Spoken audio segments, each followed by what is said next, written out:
used and that all the prophets used to delineate the God that is the holy, the unique God. Allah is nothing more than a pagan God.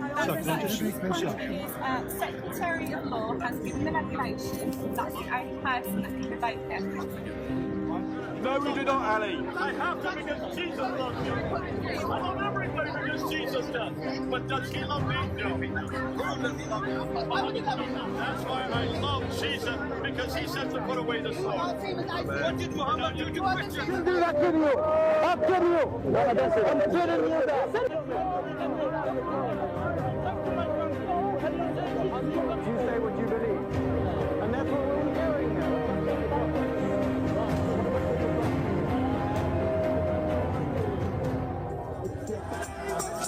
Would you please welcome Dr. J. Smith? Now, those pictures you saw are from Speaker's Corner. That only we do at Speaker's Corner. Don't get scared. We don't do that everywhere else, and I'm not going to do that this morning as well. That is a unique place. It's the only place on earth where we can do that. It's the only place where we can say anything we want.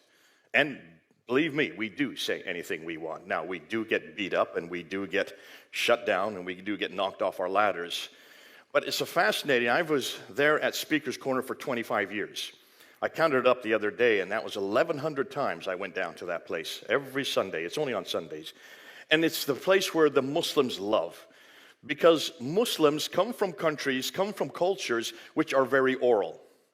And they love orality. And that's the best place to learn how to be oral, how to verbalize what you want to say. But it's also a training ground. That's where we test our new material. That's the place that we go and take it for the first time. Anybody's ever heard it, they hear it there first. Because there are 10 to 1 Muslims, usually when I was there, it'd be 10 Muslims to every 1 Christian that was down there. You're going to get it immediate peer-reviewed. You're going to get their reaction. In fact, it's great because they create the theater for us.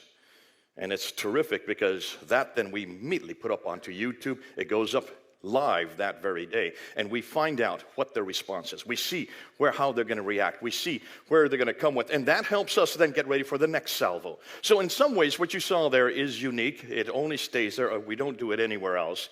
It's only for London because that's the only place there is a Speaker's Corner. You can't have Speaker's Corner in this country because you have too many guns. Whether you like it or not, that is the truth. They tried it there on the beach in California, and people got shot. They tried it in Washington Square in New York City, and people got shot. So it doesn't exist here in America. But it does in England because they have the most draconian gun laws in the world. And as a result there, we can say and get away with an awful lot of stuff that we couldn't here in the United States or even on a university campus. What we introduce there, I can't even introduce it on a university campus because I'll be kicked out. This is called hate speech. This is called Islamophobia. And yet, all we're asking are historical questions. So what I'm going to do this morning, I've asked Ted if this is okay. I'm going to show you exactly what has happened in the last 2 years. In the last 2 years, we've come across some brand new material that I believe will destroy Islam. See if you agree with me.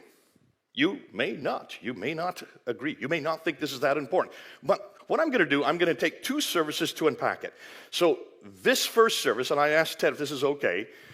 He said it would be fine. This service, I'm going to talk about Mecca and Muhammad. The next service, I'm going to talk about the Qur'an. Those are the 3 things that Islam absolutely needs. See, every Muslim, whether they are radical, whether they are nominal, whether they are liberal, is dependent on one man, one book, and one place. The man is Muhammad, the book is the Qur'an, and the place is Mecca, right here, Mecca. I've got this map up here because I'm going to be showing you exactly where I'm going to go. Make it as visual as possible. So I don't know if those on this side, if you might want to move over here so you can see this map because you may not be able. We should have really put it up on the screens, but I really wanted to make it as personal as possible, and I didn't realize we'd have such a big crowd. So what we're going to do is we're going to look at the book, the man, the place. Now stop and think, do we not start from the same paradigm as Christians? Do we not go to a book and a man and a place as well, don't we? The book would be the Bible, especially the New Testament.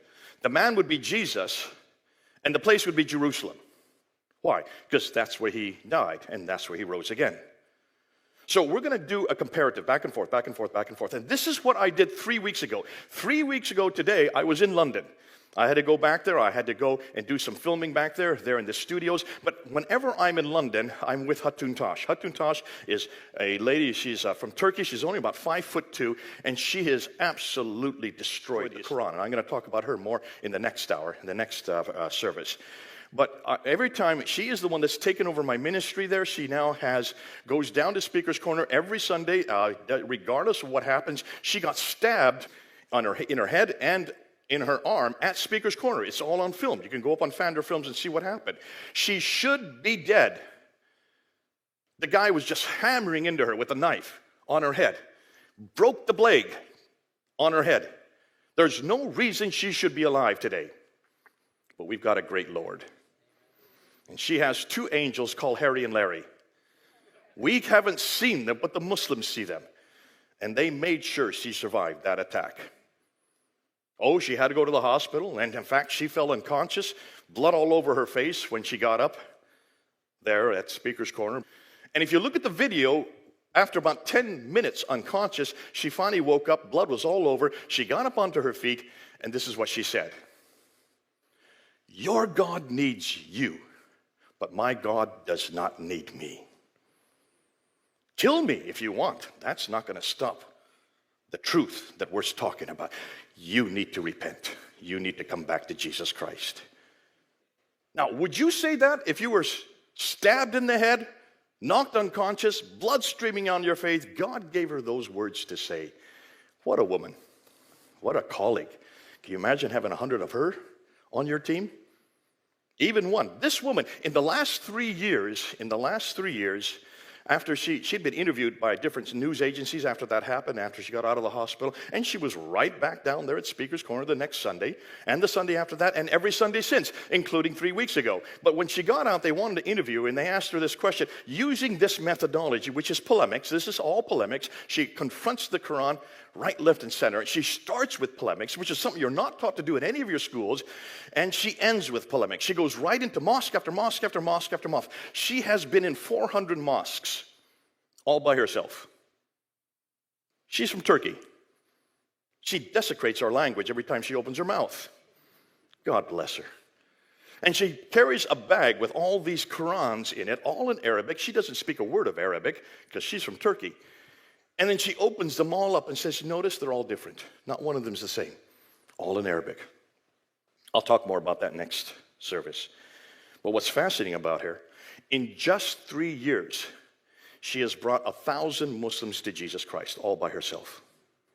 How many people do you know who have brought 1,000 Muslims to Jesus Christ in just 3 years? Going from mosque to mosque to mosque and confronting the Muslims with their own Quran. I've never heard of this before. And yet she's my colleague. When asked, how many imams have you brought to Christ? She says 17. 17 imams.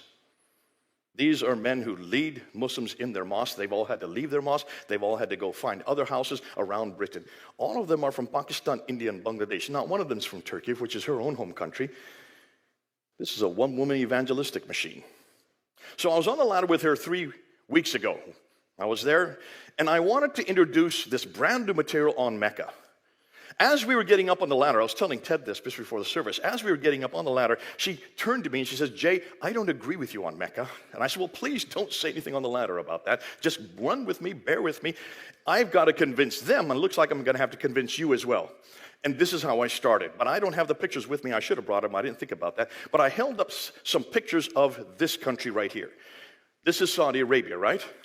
But it's only been made Saudi Arabia because of the Ibn Saud family, which created Arabia, brought it together in the 1700s. They eradicated all their opposition, and they became Arabia. So they got the whole peninsula under their jurisdiction, but they needed theological authority, theological legitimacy. So they brought a man named Ibn al-Wahhab, who was a theologian. He was studying Ibn Taymiyyah's material in the 1700s. They brought him together, and he gave the theological legitimacy to their political entity. So you had the mosque and the state brought together, much like we would have the church and state in the Catholic context. We separate the two, they bring it together. And that happened in the 1700s. So that happened 400 years ago, that this whole island, or this peninsula came under their jurisdiction. So you had both the politics and you had the theology amalgamated. Now, that was here in Mecca, and it's also in Jeddah, and it's also in Riyadh. Those were the three centers at that time in the 1700s. What they did then is they weren't really that powerful until the last century. In the last century, they found oil here. And when they find oil here, suddenly they became a superpower. And they started transporting and forcing this Wahhabism. That's where Wahhabism comes from Ibn al-Wahhab, who was Muhammad ibn al-Wahhab, who was the man that created the theology. And it all basically came down to two things. The theology of Wahhab is this. Here it is, in just two sentences. To be a good Muslim, read the Qur'an, follow Muhammad. That's it. That's all he was saying. Read the Qur'an, follow Muhammad. What's the Qur'an? Here's the Qur'an. Ted, I didn't ask you permission to bring this in class. You don't mind if I bring it in this building. It's already here. You can't say no. Don't worry. We're going to destroy this in the next hour. So it'll be nothing. And that's why this is the book. This is their book. This is the Qur'an, right? This is the book that they follow. Every Muslim, doesn't matter whether they are radical, nominal, or liberal, they have to follow this book. Read the book. But how do you apply this book? Well, you go to the author that wrote, but it wasn't written by any author. This book is eternal. It's always been. It's never existed. It never was begun. It's always existed. Can you see the problem? Read this book. How do you apply it? Follow the man in the book. Follow the man in the book. So that's what they have been doing since the 1300s. Now, of 200 years after Ibn Taymiyyah actually created this paradigm, a man named Martin Luther did the same thing in Germany, did he not? When he nailed up his 95 thesis there in Germany, what did he say? Sola scriptura. Read the book. Go back to scripture. Don't follow the church. Don't follow all these traditions that are coming from the book of Tobit and these other intertestamental books. Don't follow this indulgences. We are not to have this idea called purgatory. That's not in the book. It's not in our Bible. Read the book and follow Jesus Christ. Follow the man. The book and the man. The book and the man. The book and the man. Basically, what Martin Luther was doing is what the Muslims had already done 200 years earlier. And people are still saying today, when is Islam going to be reformed? That was their reformation. He was a protester. Ibn Taymiyyah, people hated him. They put him into prison. He died in prison for saying, read the book and follow the man. Read the book and follow the man. Just like they hated Martin Luther. So Islam is very similar to us. As much as that's going to make you uncomfortable, don't worry. That's as far as the similarities go. Because when you read that book and follow that man, what a different book and what a different man. We don't have almost any of our theologies are the same. I'm not going to get into that today, but do you notice which is the bigger book? This is the bigger book, right? I make sure it's bigger just so you can say yes. This is the bigger book. This is the smaller book. This is the bigger man. This is the smaller man. But here's the problem. When you look at the man, when you go back to Muhammad himself, you've got to go to here. Because this is where he was born, right there. Born in 570 AD, right there. The difficulty is that there is called Mecca. Now take a look at this and you'll notice, I should have a topography map here, because if you look at a topographical map, you'll notice that it's all green up here, and it's all green down here, and it's all brown here. Why is it brown here? And what was this has been called? What did the Romans call this? What did the Greeks call this? This is known as Petrea Deserta. Deserta. Desert means desert, right? That's all desert. That is what we know. This whole area here is the Mesopotamia, the places of the two rivers that come down here. See the two rivers that come down here, the Tigris and Euphrates? That is where all the civilizations occurred. Why do all the civilizations occur up here? Because it's got water. If you have a desert, you don't have any water. Am I correct? Desert means no water. If there is no water, there's no vegetation. If there's no vegetation, there are no people. If there are no people, there is no town. If there is no town, there's no cities. There's no cities, there's no civilization. If there is no civilization, there's no history. How long did it take me to say that? 10 seconds, right? That's, if there's anything you leave from this morning, that's all you need to know. Because any Muslim, and I hope you send this to Muslims, those of you who are following this at home, I don't know where the camera is, I'm going to be pointing to there, I think it's over there. Those of you who are watching this at home, this is all going to be, it's all being recorded, it's all going up online. I want Muslims to hear this. I want all of you to tell this to your Muslim. Give them this video and have them answer this question. How could there be any history here if there's no water? Now, what do Muslims say? Every Muslim says that Adam and Eve, when they were in the Garden of Eden, now the Garden of Eden in the Qur'an, in chapter 2, in chapter 7, in chapter 20, the Garden of Eden is up in space. It's not on earth. Unlike our Garden of Eden, which is on earth, their Garden of Eden is up in space. So when Adam and Eve were thrown out of that garden, they were thrown down to earth. Where were they thrown down to? Bingo, right there. This is where they were thrown to. Mecca. Which means that would be the oldest town, city, civilized place on earth, right? You don't have anybody earlier than Adam and Eve. They're the first humans. Which means that should be the oldest town in history. If it's the oldest town or the oldest city, someone somewhere should have known about it or said something or written about it. We have no reference to a place called Mecca until 741 A.D. Muhammad died in 632. Can you see a problem there? That's over 100 years later before we even hear about this place. It's on no maps until 900 A.D. No maps have it on it. Ptolemy, writing in the 2nd century, he talked all about Arabia in his, what he called the geography of Arabia. He talks about all the places, and he talks about Aden down here, and he talks about Sana'a, and he talks about Najm, he talks about Taif, he talks about Yathrib, he talks about Khaybar, he talks about Tabuk, he talks about all these places. Gaza, they're all there. And you can see, they're all right here. Tuk, tuk, tuk, tuk, tuk, tuk, tuk, tuk, tuk, tuk. That's the Western Plateau. Mecca is not on the Western Plateau. Dr. Patricia Corona in the 1980s noticed this. Actually, in the 1970s, she noticed this. She said, hold on, it's off the Western Plateau. It's about 1,000 meters off the Western Plateau. 1,000, that's 3,000 feet. You have to go down to get to Mecca. It has no water. Why? It's a desert. It's not even an oasis. If you don't have water, how are you going to accommodate the caravans that came? How could it be on the trade route, she said. It isn't on the trade route. She reads and writes 15 languages, all archaic languages. How many of you today read and write 15 languages?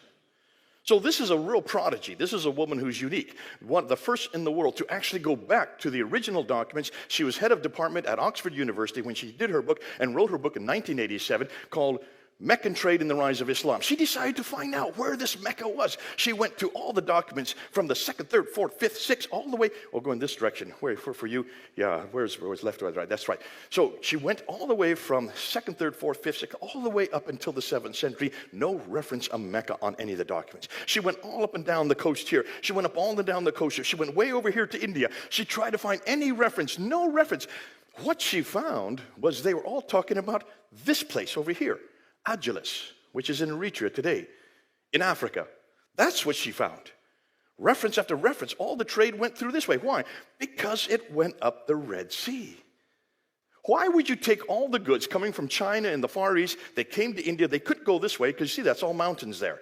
That's the Hindu Kush and the Himalayas. So they couldn't go that way, they had to come this way, and then they had to, usually they went across here to the Persian Gulf. But then you had the Iranians, which were the Sassanids, and the Byzantines fighting each other from the 5th and 6th century, so that shut down the Persian Gulf. They had to redirect trade down to here, and they, according to the trade route theory, which is all of you who know this theory, this is what I've been taught in all my schooling, they took off the trades here in Aden and they went 1,250 miles all the way up to Gaza, stopping in Mecca, and Mecca controlled the trade. Why would you control the trade from here if the trade is down here? No one ever asked this question until she asked this question. So she went back and did as any good historian should do. She went back to the documents from that time, 2nd, 3rd, 4th, 5th, 6th, all the way up to the 7th century. And she noticed that all the trade was maritime for one very good reason. Even today, how do you send large goods anywhere? By boat, right? It's the cheapest way to send boats, or anything by boat. Even the big ships that go through there, they come from China. They come from all over the East. To get over to the Mediterranean world, they have to come this route. Because if you just put a ton of goods and you go 50 miles by land, that would cost the same amount as 1,250 miles by sea. And the reason's very simple. You go by land, you have to have camels. Camels have to be fed. Camels need to be watered. Camels need to be guarded. You need to guard your goods. That means you may be attacked from behind a rock, or there might be behind a mountain, or behind a sand dune. You can be attacked at any time. But when you're on the water, you can see for miles ahead.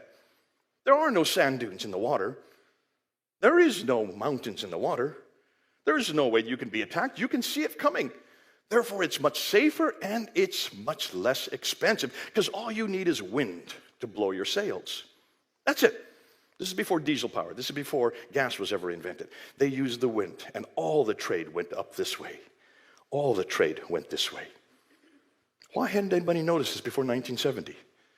Because no one had asked that simple question. Where's Mecca?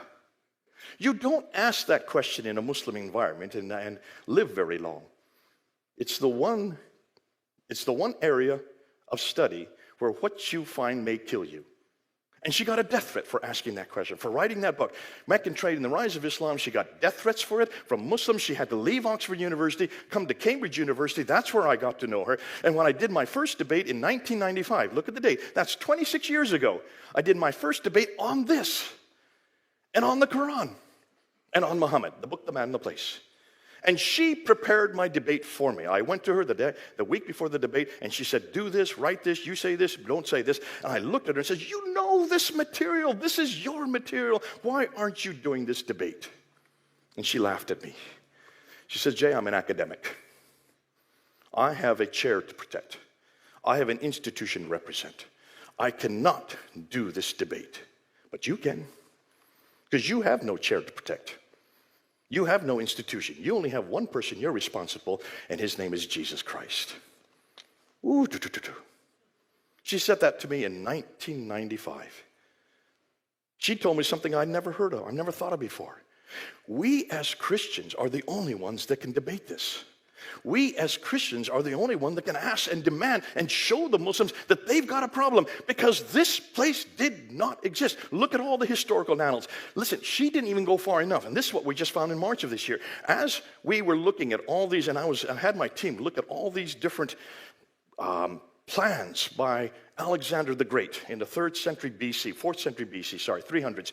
He came from here. He wanted to find a waterway to attack Egypt. He didn't want to go across land, and he couldn't go this way because there's too many boats, and this way there's too many cities. So he wanted to see if he could go around Arabia to find a sea route to get up to here and attack Egypt that way. And the first one got to Bahrain. That's as far as it got. They went back. The second expedition got here to the Gulf of Oman. Then it went back. But the third expedition made it all the way around, and they went up the Red Sea, and then they returned home again.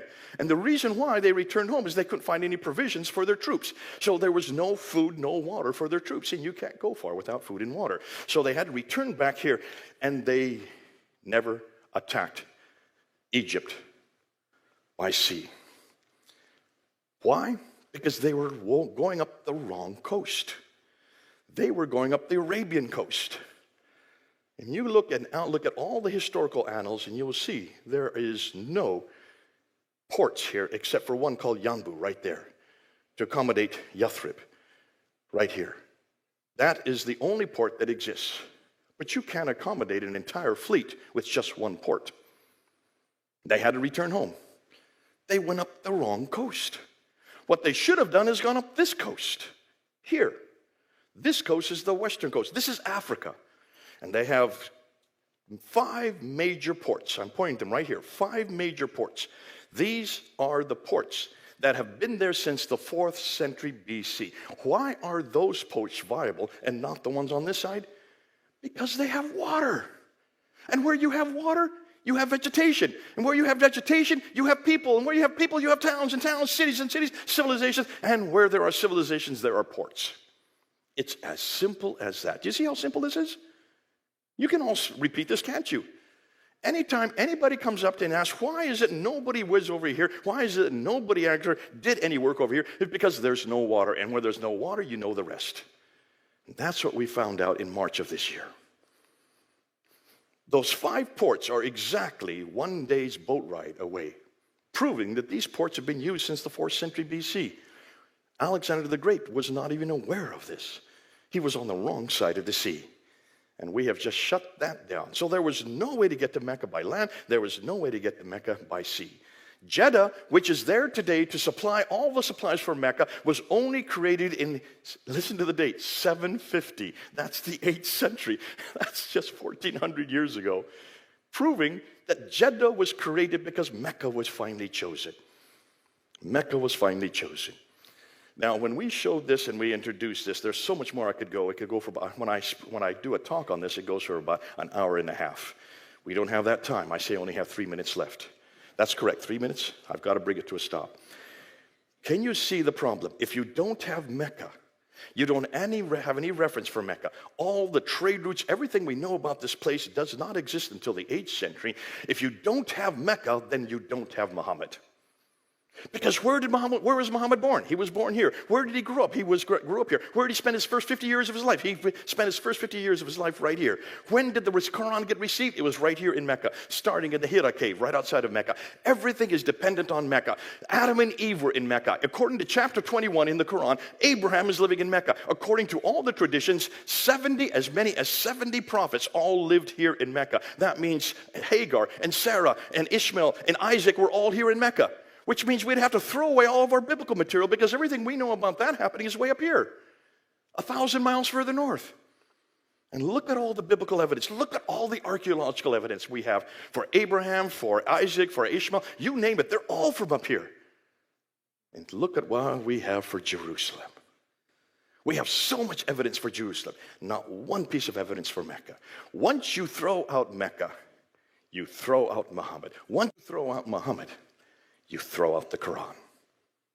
No book, no man, no place. And all I did was show you a map. See how easy this is? I haven't even gone to talk about the coins yet. I haven't gone to talk about the inscriptions. We haven't even got into that yet. I haven't even talked about the buildings, all the qiblas, every qibla for every mosque up until 706, from way over in China, from way down in India, from up here in Iran, all these qiblas, that's the direction of prayer that they're all facing, are all facing Petra. Nothing is facing Mecca, not until 727. That's over 100 years after Muhammad's death. And it makes my job so easy. But see, you can repeat this. Just show them a map and remind them that's a desert. If it's a desert, there's no water. If there's no water, there's no vegetation. No vegetation, no people, no town, no city, no civilization, no history. You cannot build an entire theology, an entire ideology, an entire religion based on desert. You've got to have civilization. You've got to have history. If there's no history, you throw out Mecca. Are you all getting it? Do you see how easy it is? By the time I finished that, after going through about an hour unpacking it at the ladder, Hatun had been converted. She was so excited about that she came and asked me to tell her whole team. But more than that, if you go up on her site, DCCI, you will see she has 11 videos just on this material from what we did at Speaker's Corner since the last 2 weeks. This is now being taught. I'm teaching this on a master's degree level and a PhD level at Veritas International University in California. In fact, tomorrow night will be the next session. I'm doing this. We're now teaching 10 different courses, all on the historical critique, unpacking all this so people all over the world can get it. We have over 100 students now, and we've only been going 1 year. I'm also teaching it right now as we speak, last week and next week in Ethiopia. I'm supposed to be there physically. That's why I wouldn't have been able to come here. I'm supposed to be in Ethiopia, but have you all been hearing what's happening in Ethiopia? You need to pray for Ethiopia. This material we're teaching there in Ethiopia, because these are all pastors getting master's degree, and they all want this material because they are surrounded by Islam on all 4 sides. They are the only Christian country in the world that has retained their Christian identity for 2,000 years. The church in Ethiopia, the Orthodox Church, numbers 42 million. If Islam takes over Addis Ababa, Ethiopia will fall. You need to pray for Ethiopia. It's happening and no one's talking about it here. Because all we want to talk about is Trump and Biden. We need to start talking about what's happening around the rest of the world, especially to our church. Let's pray for Ethiopia, pray for these pastors as we're introducing. They want this material because this is not hate speech. This is not Islamophobia. This is his story.